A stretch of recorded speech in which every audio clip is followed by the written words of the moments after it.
Praise the lord. ఈరోజు ఒక చిన్న స్టోరీ చెప్పుకుంది.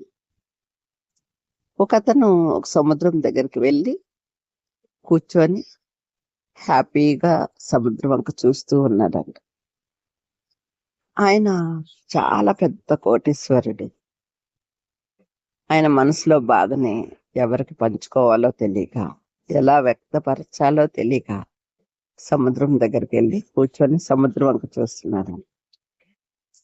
అప్పుడు ఆయన ఒంటరిగా కూర్చోటం వల్ల సముద్రం మాట్లాడుతుంది. ఏమనంటే, నువ్వు నాలంటాడువే, నీకు చాలా ఆస్తుంది, నేను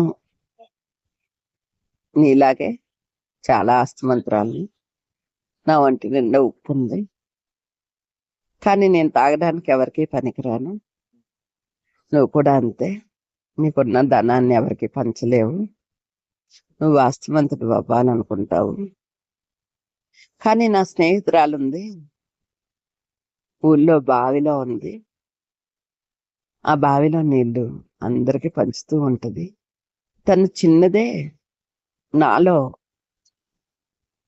చాలా నలక లాంటిది, కానీ ఊళ్ళో అందరికి నీళ్లు పంచుతుంది. నేను ఆస్తిమంతుడినైతే తన నీతిమంతురాలు అని సముద్రం చెప్పిందంట. అప్పుడు ఈ డబ్బున్న ఆయనకి జ్ఞానోదయం అయిందంట.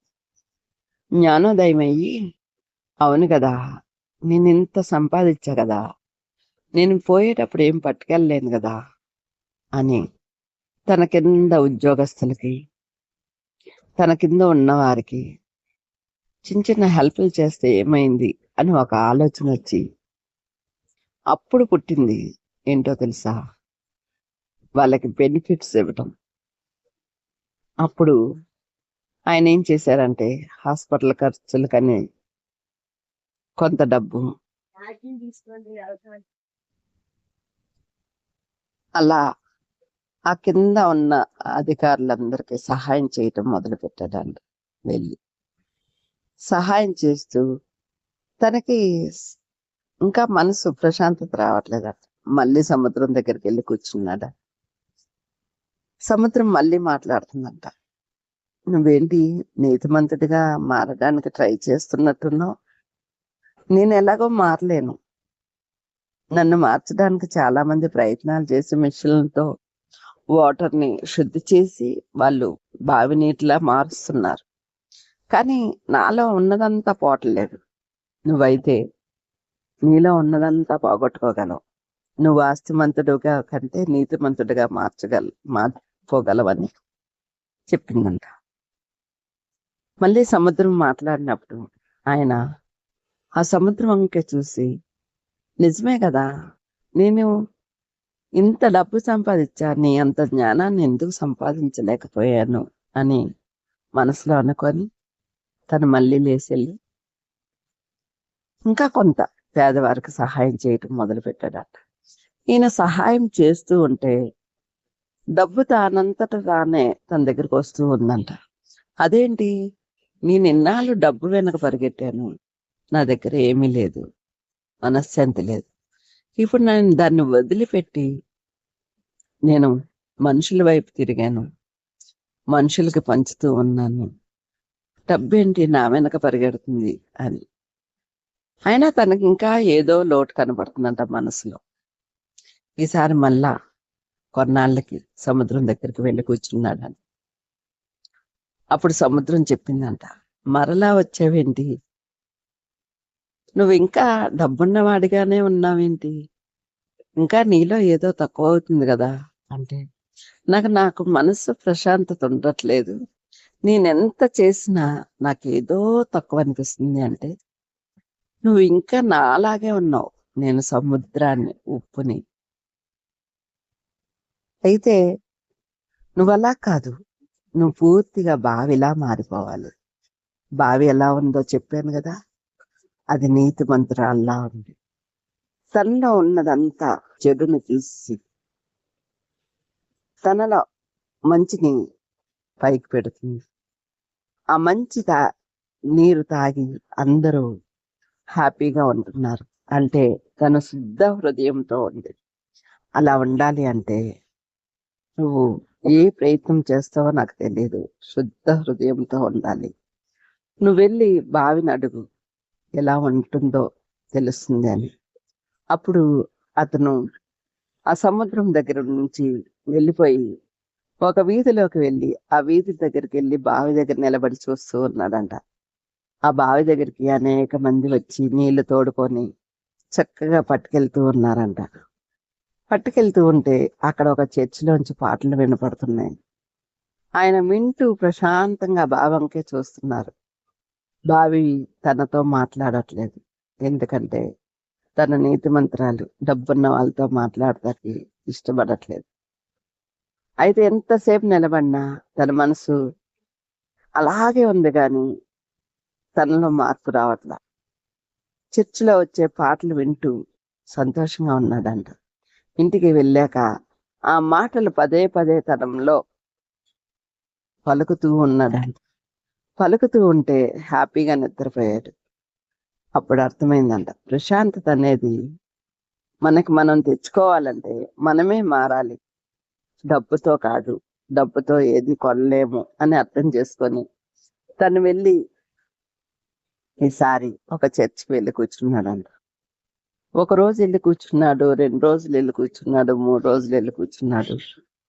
తనలో ఇంకా లోటు కనబడుతున్నాడు. అక్కడ వింటున్నాడే గాని అంటే పూర్తిగా మార్చుకోలేకపోతున్నాడు. అప్పుడు అనుకున్నాడంట, నేను పూర్తిగా మాట్లాడి మార్చుకోవాలి నన్ను నేను అని పాస్టర్ గారి దగ్గరికి వెళ్ళి మాట్లాడితే, మీకేం చెప్పగలం అయ్య గారు, మీరు చాలా ధనవంతుడు, మేము చిన్నవారిని. కానీ నేను ఒక్కటే చెప్పగలను, దేవుడైతే ఒక ఉపమానం చెప్పాడు. నీకున్న ధనమంతయు పంచి నువ్వు నన్ను వెంబడించు, నీకు పరలోక రాజ్యం దొరుకుతుందని ఒక్క మాట చెప్పారంట పాస్టర్ గారు. అప్పుడు ఆయన వెళ్ళిపోయి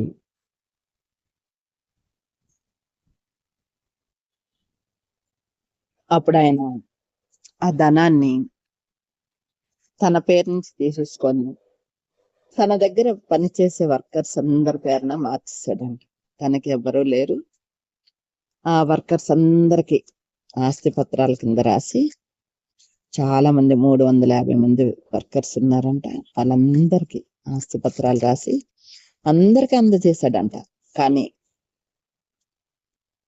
కంపెనీ మాత్రం అందరి పేరున ఉంది. కానీ లైఫ్ లో ఎవరైనా అందులోంచి విడిపోవాలి అంటే ధనముతో విడిపోవాలి, కానీ అందులో పార్ట్స్ గా పంచుకోవటానికి కుదరదు. కంపెనీ అలాగే ఉంటది. మీరు ఎప్పుడైనా వెళ్ళిపోవాలంటే మీ వాటాకి ఎంత వస్తుందో అంత ధనం తీసుకొని వెళ్ళిపోవాలని అందులో రాసి పెట్టారంట. వాళ్ళందరూ ఆశ్చర్యపోతున్నారంట. మేము ఎన్నో సంవత్సరాలుగా చేస్తున్నాం కదా, మాకెందుకయ్యా, మాకు జీతాలు ఇస్తున్నారు కదా, మళ్ళీ ఆస్తి పత్రాలు ఎందుకు ఇస్తున్నారంటే, జీతం అనేది మీరు కష్టపడేదానికి ఇస్తున్నాను, ఆస్తి అనేది మీరు నా బిడ్డలు అనుకొని ఇస్తున్నానని రాసి పెట్టేశాడంట. ఆయన పేరుని ఇంకేమి లేదమ్మ. వచ్చి దేవుని దగ్గర కూర్చున్నాడంట. దేవుడు ఆత్మాభిషేకాన్ని ఇచ్చి ఆయన్ని చాలా సంతోషంగా చేస్తున్నాడంట. ఇంకా ఈయన చర్చిలోకి వచ్చి కూర్చోవటం, చర్చికి వెళ్ళటం రావటం చేస్తూ ఉంటే ఆయన అక్కడ ఆస్తి అనుకోకుండా పెరుగుతూనే ఉందంట. ధనమూటలా పెరుగుతుందంట. కానీ ఈయనది ₹1 కాదు. ఈయన అనుభవించడానికి తినడానికి కొంచెం ఉంచుకున్నాడు కాబట్టి అది కూడా ఈయన పేరున ఆస్తి లేకుండా వచ్చిన దాంట్లో జీతం కింద తీసుకొని తను సంతోషంగా ఉన్నాడు. ఇలా కొన్ని సంవత్సరాలు ఆయన ఉంటే ఆయనకి ఇంకా ఏదో చేయాలని ఆశపడుతుందంట.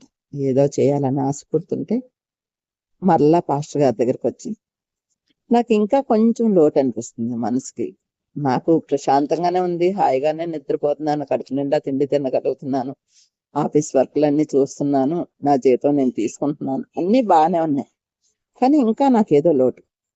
అంటే, అయ్యా, నేను మీకు చెప్పదగిన వాడిని కాదు, ఆయన ఒక చిన్న మాట చెప్తానయ్యా. మీ కొడుకులు అనుకొని మీ వర్కర్స్ మాత్రమే ఇచ్చారు, కానీ చాలా మంది బిడ్డలు వదిలేసి తల్లిదండ్రులు అనాథాశ్రమాల్లో ఉన్నారు. అలాగా తల్లిదండ్రులు లేక అనాథలై చాలా మంది ఉన్నారయ్యా. అలాంటి వారికి ఏమైనా సహాయం చేయండి అయ్యా అని పాస్టర్ గారు మాట వరుసగా చెప్పారంట. అవునా, అలా కూడా ఉంటారా అంటే నాకు ఇంకా లోకజ్ఞానం లేదనమాట అని ఆయన ఫీల్ అయ్యారంట. ఎందుకంటే ఆయన ఇన్నాళ్ళు పని, కంపెనీలు, వర్కర్స్ ఇలాగే చూసుకున్నాడు గాని ఆయన ఇంకా ప్రజలు ఎలా జీవిస్తున్నారు, అసలు ఏంటి అనేది ఆయన తెలుసుకోలేదు. అప్పుడు పాస్టర్ గారు అలా చెప్పంగానే ఆయన ఆఫీస్లో ఉండకుండా అవన్నీ గ్యాదర్ చేయటం మొదలు పెట్టారంట. చూస్తే ప్రతి రాష్ట్రంలోని చాలా అనాథాశ్రమాలు ఉన్నాయంట, చాలా పెద్దవాళ్ళ ఆశ్రమాలు ఉన్నాయంట. అందరికీ సహాయం చేయలేకపోయినా కొందరికి నేను చేయగలను కదా అని వచ్చే కొత్త కొత్త లాభాలు వస్తూ ఉంటే అవన్నీ ట్రస్టులకు పంపిస్తూ ఉన్నారంట. వాళ్ళు ట్రస్టులకు పంపిస్తూ ఉంటే ఈయన పేరు చెప్పి వాళ్ళందరూ బాగా తింటుంటే అందరూ ఆశీర్వదిస్తూ ఉంటారు కదా, ఈయన కంపెనీ ఇంకా అభివృద్ధి అవుతుందంట. ఇదేంటి నేను పంచుతూ ఉంటే వచ్చేస్తా ఉంది అని. అప్పుడు దేవుడు మాట్లాడాడా, నువ్వు ఎప్పుడైతే చెయ్య విప్పి అనేకులకు పెడుతూ ఉంటావో నీ చెయ్యి నిండా నేను ధనాన్ని నీ పంపిస్తూ ఉంటా. అలానే ఆస్తికి ఆశపడమా, ఈ లోకంలో నువ్వేమీ తీసుకెళ్ళలేవు. నువ్వు ఉన్నంతసేపు అనుభవించు, నువ్వు తిన్నంత తిను, మిగిలింది పంచుతూ ఉండు, నీకు అదే వస్తూ ఉంటది. నీ క్రియలే నీకు మేలుకరంగా ఉంటాయి, నీ క్రియలే నీకు పరలోకాన్ని తీసుకొస్తాయని దేవుడు దర్శనం ద్వారా మాట్లాడారు. ఆయనకు ఆశ్చర్యం వేస్తుందంట, ఇన్నాళ్ళు ఎవ్వరు మాట్లాడలేదు కదా నాతో, ఇప్పుడు దేవుడు నాతో మాట్లాడుతున్నారేంటి, ఇది నిజమేనా అని పాస్టర్ గారికి వచ్చి చెప్పారంట. అవునయ్యా, దేవుడు మాట్లాడే దేవుడు, మాట్లాడుతూనే ఉంటారు. మాతో మాట్లాడబట్టే మేము వాక్యం చెప్పగలుగుతున్నాం. మీలాంటి పెద్దవారు ఇలా వచ్చి కూర్చుంటే మాకు కూడా చాలా సంతోషం కలుగుతుంది. అయ్యా, లోకంలో ఎందరో పెద్దవాళ్ళు ఉన్నారు, ఆస్తిమంతులు ఉన్నారు, ధనము ధనము అని తిరుగుతున్నారయ్యా, వారెవ్వరు మీలా తెలుసుకోలేదయ్యా అంటే, లేదు లేదు, నేను సముద్రం దగ్గర కూర్చుంటే సముద్రం నాతో మాట్లాడినట్టుగా మరి నేను ఊహించుకున్నాను, సముద్రమే మాట్లాడిందో నాకు అర్థం కాలేదు. నా ఊహంతా సముద్రాన్ని చూస్తున్నంతసేపు నన్ను ఎక్కిరిస్తున్నట్టే ఉంది. తనలో తాను బాధపడుతూ నేను కూడా బాధపడుతున్నట్టుగా ఫీల్ అయ్యాను. అందుకే సముద్రం దగ్గర కూర్చున్నప్పుడు అల్లా బావిని చూడు బావిని చూడు అనిపిస్తుంది నా మనసు. అందుకనే బావిని చూస్తాకెళ్తే బావి నా వంక కూడా చూడలేదు. బావిలో ఎందరో చేదుకుంటూ ఉన్నారు నీళ్లు, వాళ్ళందరూ సంతోషంగా నీళ్లు పట్టుకెళ్తుంటే ఆ బావంకే చూశాను. బావి ఎవ్వరూ ఇంకా చూడట్లేదు.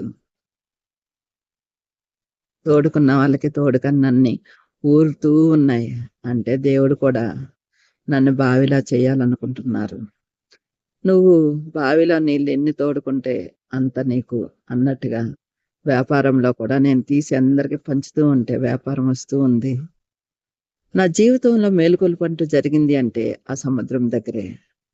సముద్రంలో ఉప్పు అయితే ఉంది, అది చాలా రుచిగా ఉంటుంది, కానీ ఆ నీళ్ళు ఎవరికి పనికి రావట్లేదని బాధపడుతుంది.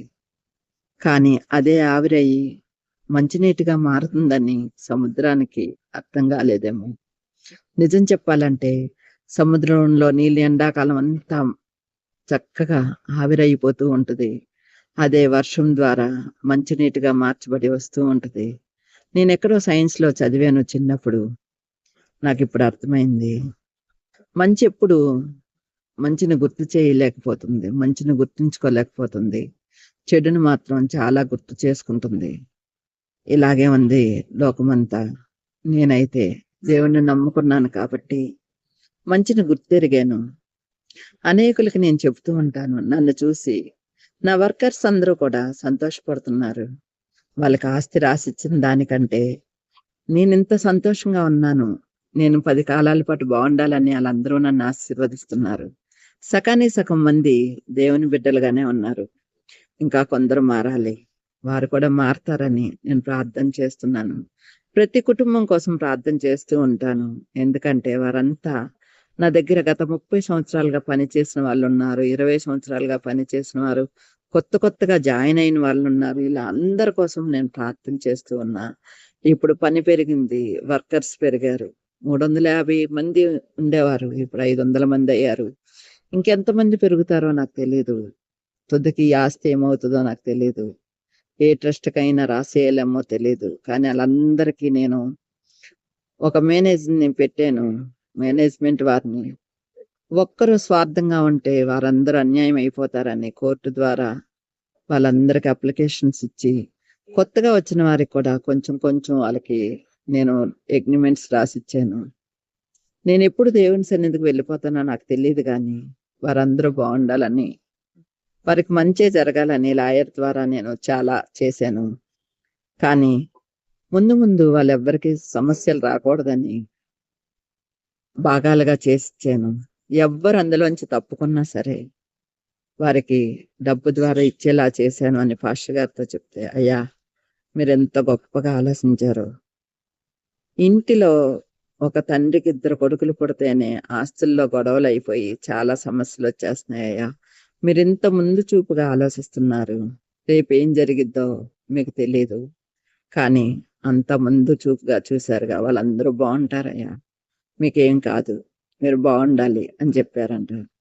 ఎంత సంతోషంగా ఉందో కదా ఈ స్టోరీ.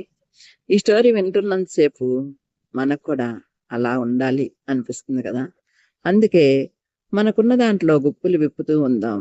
అది దేవుడి సన్నిధైనా, లేని ప్రజలైనా, ఏదైనా సరే మనం ఎక్కడ ఇప్పగలమో అక్కడ చేతులు విప్పుతూ ఉందాం. మనకున్న దాంట్లో రూ. 10 ఒక్క రూపాయైనా సహాయం చేద్దామని ఆశపడదాం. మనకంతా మంచే జరుగుతది. ఫ్రెండ్స్, ఈ స్టోరీలో నేనొక నీతిని నేర్చుకుంటున్నాను. గుప్పులు విప్పాలి అని. మీరు కూడా నేర్చుకోవాలని ఆశపడుతున్నాను. Thank you friends.